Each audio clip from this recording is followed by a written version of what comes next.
ইসলাম ও পবিত্র কোরআনকে সত্য প্রমাণিত করতে খ্রিস্টানদের চ্যালেঞ্জ গ্রহণ করে বিষপান করেছিল বিখ্যাত ইসলামিক স্কলার আশরার রাশিদি। আর নিজের জীবনের ঝুঁকি নিয়ে তিনি প্রমাণ করে দিলেন যে ইসলামের কোরআন হাদিসে বর্ণিত একটি কথাও মিথ্যা নয়, কারণ হাদিসে উল্লেখ রয়েছে বিষপান করে একটি আজোয়া খেজুর খেলে বিষের কার্যকারিতা নষ্ট হয়ে যায়। এই ঘটনাটি ঘটেছিল 2020 সালে ইংল্যান্ডের ম্যানচেস্টার বিশ্ববিদ্যালয়ের খ্রিস্টান ও ইসলাম ধর্মের মধ্যে বিতর্ক প্রতিযোগিতায়। এই বিতর্ক প্রতিযোগিতা চলাকালীন ইসলামের সত্যতা প্রকাশ পেয়ে যাবে এই ভয়ে পশ্চিমা মিডিয়াগুলো এই খবর প্রচার করেননি। আর ইসলাম শুধু একটি ধর্ম নয়, একটি পরিপূর্ণ জীবন ব্যবস্থা। ইসলামের কোরআন এবং হাদিসে যা কিছু বর্ণনা করা হয়েছে তা এক বিন্দু পরিমাণেও মিথ্যে নয়। এর আগেও অনেক বড় বড় বিজ্ঞানীরাও ইসলামের সত্যতা প্রমাণ করেছেন। আধুনিক জ্ঞান বিজ্ঞান যত উন্নত হচ্ছে, কোরআন এবং হাদিসের ব্যাখ্যা বুঝতে তত সহজ হয়ে গেছে। আর এজন্যই ইসলামের সত্যতা স্বীকার করে অনেক বড় বড় গবেষক ও বিধর্মীরা ইসলাম ধর্ম গ্রহণ করেছেন। 2020 সালে ইংল্যান্ডের ম্যানচেস্টার বিশ্ববিদ্যালয় খ্রিস্টান ও ইসলাম ধর্মের বিতর্ক অনুষ্ঠানে যোগ দিয়েছিলেন বিশ্ববিখ্যাত ইসলামিক স্কলার শায়েখ আশরার রাশিদি। আর বিতর্ক চলাকালীন খ্রিস্টান পাদ্রী তাকে বললেন,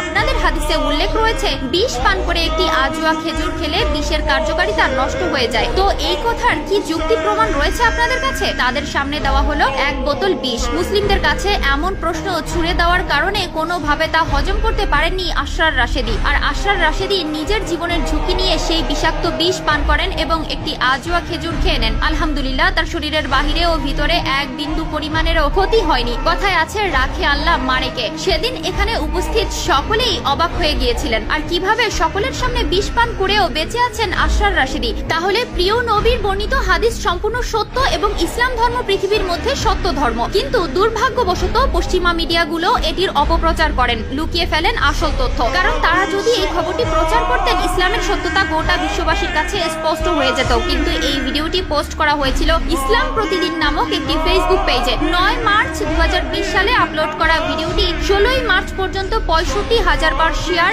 এবং 9,93,000 ভিউ হয়েছে। চলুন জেনে আসি মানুষের মৃত্যুর সময় কোন কোন প্রক্রিয়া চালু হয়। মৃত্যুর ঠিক আগে এক এক করে অঙ্গগুলো কাজ করা বন্ধ করে দেয়। প্রথমে শ্বাস প্রক্রিয়া বন্ধ হয়, আর তারপর হৃদয় স্পন্দন বন্ধ হয়ে যায়। পরবর্তী 5 মিনিটের মধ্যে শরীরের অভ্যন্তরের অক্সিজেনের সরবরাহ বন্ধ হয়ে যায় এবং কোষগুলি মারা যেতে শুরু করে। এই অবস্থাকে বলা হয় পয়েন্ট অফ নো রিটার্ন। এরপর প্রতি ঘন্টায় শরীরের তাপমাত্রা 1.5 ডিগ্রি কমতে থাকে। মৃত্যুর পর ত্বক 24 ঘন্টারও বেশি সময় বেঁচে থাকতে পারে। শরীরের কিছু কোষ মৃত্যুর পরেও সক্রিয় থাকে এবং নিজেদের মেরামত করতে থাকে। এই অবস্থা চলতে পারে অনেক দিন। মানুষ ছাড়াও প্রাণীদের মধ্যেও এই প্রক্রিয়া চলতে থাকে এবং চামড়ার জীবনযাপন অব্যাহত থাকে। কিডনি, লিভার, হার্টের মতো অঙ্গগুলো মৃত্যুর পর 6 ঘন্টার মধ্যে অন্য কারো শরীরে প্রতিস্থাপন করা যায়। নখ ও চুল মৃত্যুর পরও বাড়তে পারে। অনেক সময় দেখা গিয়েছে মানুষের মৃত্যুর পরও তার দাড়ি বাড়ছে। মৃত্যুর পরও মূত্রনালীর ব্লাডার খালি হতে পারে। অনেক সময় মৃত্যুর পর মৃতদেহ থেকে প্রস্রাব নির্গত হতে পারে।